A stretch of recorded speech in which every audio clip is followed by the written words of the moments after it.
Mutfağımızdan herkese yine merhaba. Bugün sizlerle hem sağlıklı hem de çok lezzetli bir mercimek ekmeği tarifi paylaşacağım. Yapımı oldukça kolay, protein açısından zengin ve kahvaltılarda harika oluyor.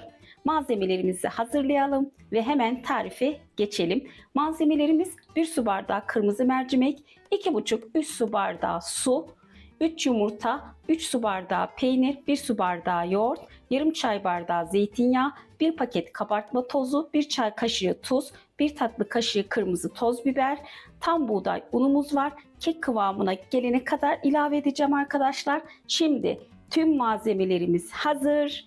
Hemen yapım aşamasına geçiyoruz.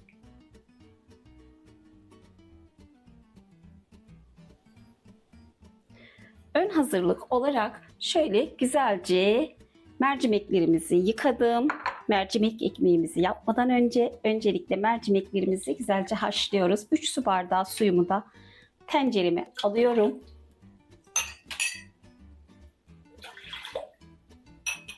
Hemen 1 su bardağı mercimeğimizi de alıyorum.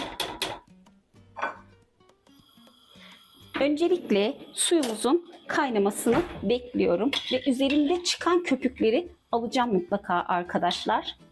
Daha sonra kapağını kapatıp 10-15 dakika kontrollü bir şekilde pişiriyoruz. Evet, suyumuz kaynadı. Şöyle üzerinde olan köpükleri mutlaka alıyoruz arkadaşlar.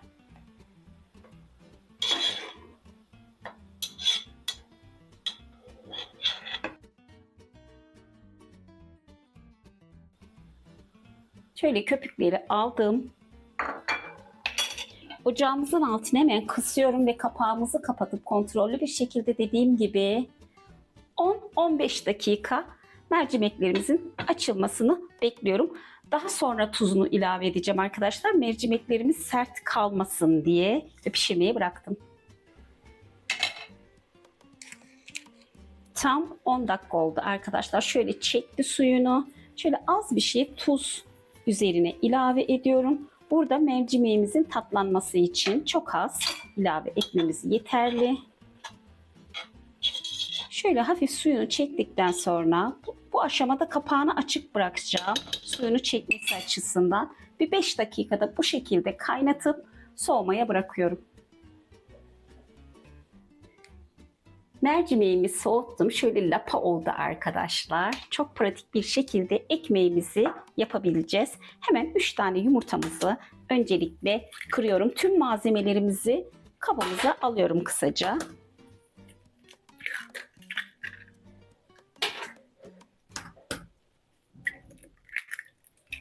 Üç tane yumurtamızı kırdım. Zeytinyağımızı ilave ettim. Hemen 1 su bardağı yoğurdumuzu da ilave ediyorum. Ardından istediğiniz peyniri ilave edebilirsiniz. Şöyle 1 bardak beyaz peynirimi de ilave ettim. Hemen üzerine toz biberimizi de ilave ediyorum. Mercimeğimizi de ilave ediyorum. Öncelikle bu aşamada şöyle blenderdan çekeceğim.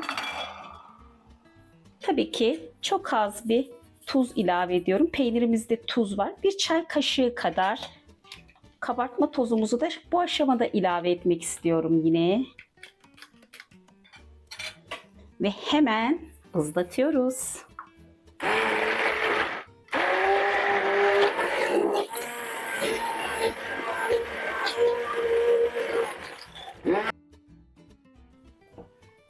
Şöyle cıvık oldu arkadaşlar ve kek kıvamına gelene kadar kontrollü bir şekilde unumuzu da ilave ediyorum. Öncelikle 2 kaşık ilave ediyorum tam buğday unumuzu. Bu arada kalıbımı da yağladım. Hazır.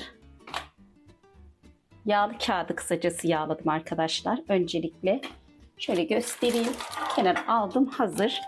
Bu şekilde fırınımızda 180 derecede ısıtılmış fırın olacak arkadaşlar. Isınıyor fırınımızda ve yine tekrar şöyle ızlatıyorum.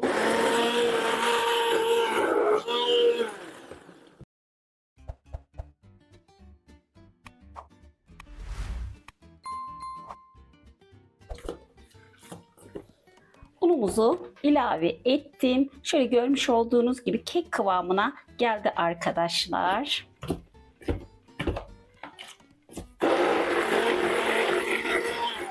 Bu kadar yeterli ve hemen kalıbımıza alacağım. Yine yağlı kağıdımı zeytinyağıyla güzelce yağladım arkadaşlar. Ve hemen bol proteinli mercimek ekmeğimizi kalıbıma alıyorum.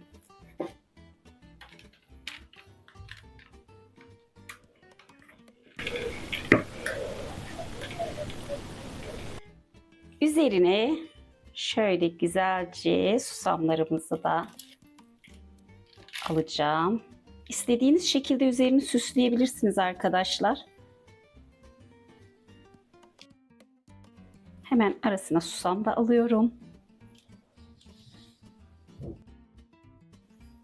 Ve bu güzel ekmeğimizi doğru fırına getiriyoruz. Ne dersiniz?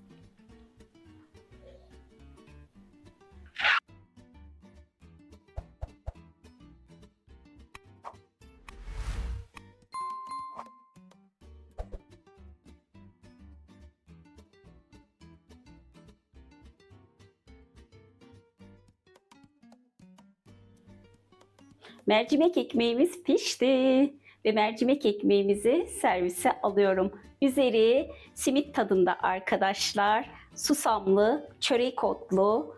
Mutlaka tarifimizi beğendiyseniz de videoyu beğenmeyi, kanalıma abone olmayı ve yorum yapmayı unutmayın. Yeni tariflerde görüşmek üzere. Hoşça kalın.